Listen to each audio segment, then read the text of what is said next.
नमस्कार विद्यार्थी मित्रांनो, स्वागत आहे तुमच्या आमच्या आपल्या लाडक्या यूट्यूब चॅनलमध्ये, ज्याचं नाव आहे गरुड झेप क्लासेस मुरुड. विद्यार्थ्यांनो, आज आपण इंग्रजीमधील अतिशय महत्त्वाचा टॉपिक शिकणार आहोत. हा जर टॉपिक आपण शिकला तर आपल्याला इंग्रजी ग्रामर समजण्यासाठी, इंग्रजी लँग्वेज बोलण्यासाठी कुठल्याही प्रकारची अडचण येणार नाही. तर हा व्हिडिओ स्किप न करता तुम्हाला शेवटपर्यंत बघायचा आहे.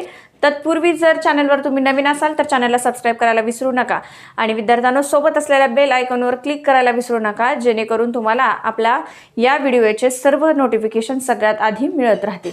चला, अधिक उशीर न करता आज आपला इंग्रजीमधील महत्त्वाचा टॉपिक आपण सुरू करणार आहोत, जो की ग्रामरच्या दृष्टिकोनातूनही खूप महत्त्वाचा आहे. इंग्रजी बोलताना सुद्धा आपल्याला त्याचा खूप खूप खूप वापर होणार आहे. तर विद्यार्थ्यांनो, याचे मी व्हिडिओ बनवून तुम्हाला सर्व त्याचे जे काही लेसन आहेत ते टाकणार आहे. तर आजचा हा आपला पहिला व्हिडिओ आहे त्या संदर्भातील, जो की आहे आपण टेन्स.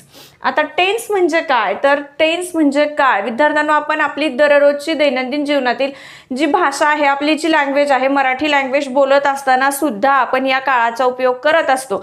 पण हे काय नेमके कुठल्या पद्धतीत वापरतात? आपण दररोजच्या बोलण्यामध्ये याचा वापर करतो, पण तो कोणता काळ आहे, कुठं वापरला जातो, याची सर्व बेसिक माहिती तुम्हाला या व्हिडिओमध्ये मिळणार आहे. जसे मराठीमध्ये काळ आहेत, हिंदीमध्ये काळ आहेत, तसेच इंग्रजीमध्ये सुद्धा काळ आहेत.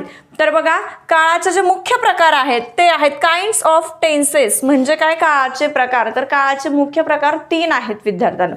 कोणते कोणते?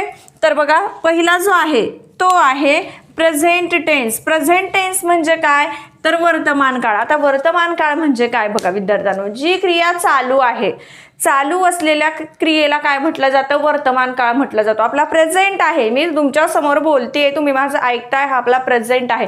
मी आता 10वी क्लासमध्ये शिकत आहे, हा माझा प्रेझेंट आहे. मी आता 5वीच्या क्लासचा विद्यार्थी आहे, हा माझा प्रेझेंट आहे. मी एक शिक्षक आहे, हा माझा प्रेझेंट आहे. म्हणजे हे सगळं वर्तमान काळात चालू असतं. आणि आपण दररोजची जी काही भाषा बोलत असतो ती सुद्धा काळावर डिपेंड असते.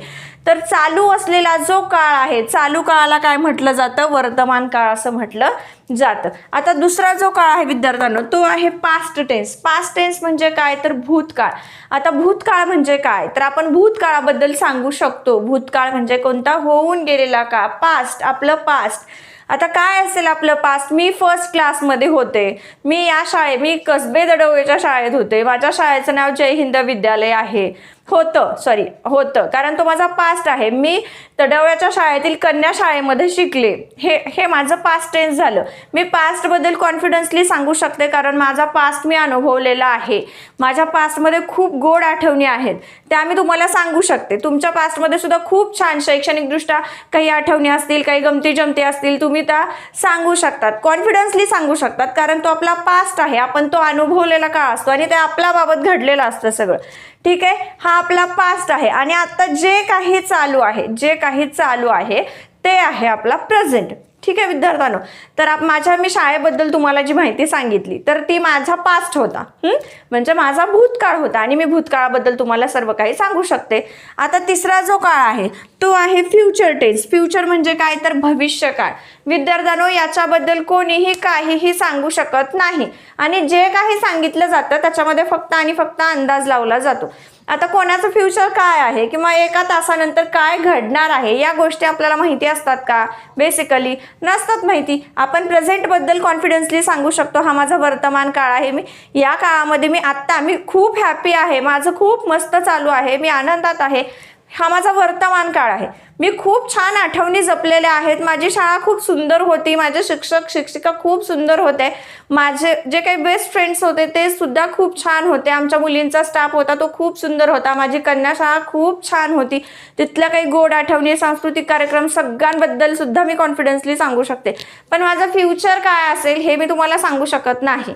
पण मी त्याच्याबद्दल बेसिकली एक चांगला इमॅजिन करून चांगल्या गोष्टीबद्दल मी सांगू शकते तुम्हाला, की माझं खूप सुंदर असं क्लासेस चालू आहेत, माझे खूप छान विद्यार्थी आहेत क्लासेसमध्ये, माझे पॅरेंट्स खूप छान आहेत, समजून घेतात, विद्यार्थ्यांसोबत किंवा शिक्षकांसोबत कनेक्ट आहेत, सगळ्या गोष्टी ह्या फ्युचरच्या आहेत. हे फक्त एक चांगलं इमॅजिन करून मी तुम्हाला सांगू शकते.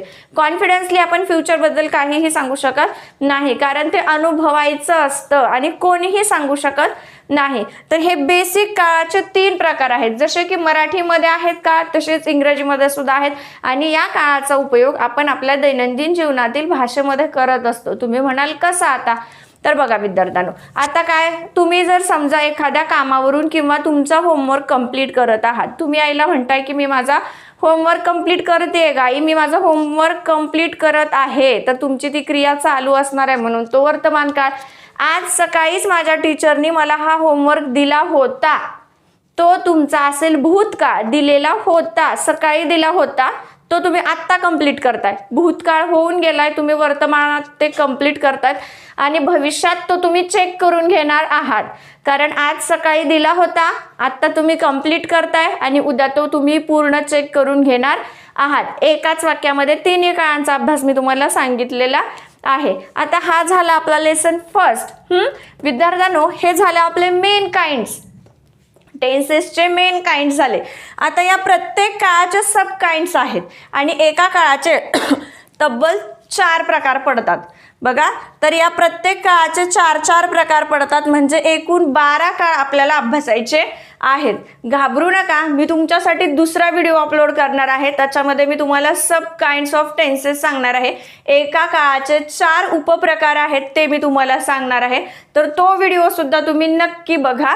भेटूयात आपण नवीन व्हिडिओ सोबत. तोपर्यंत सगळ्यांना धन्यवाद.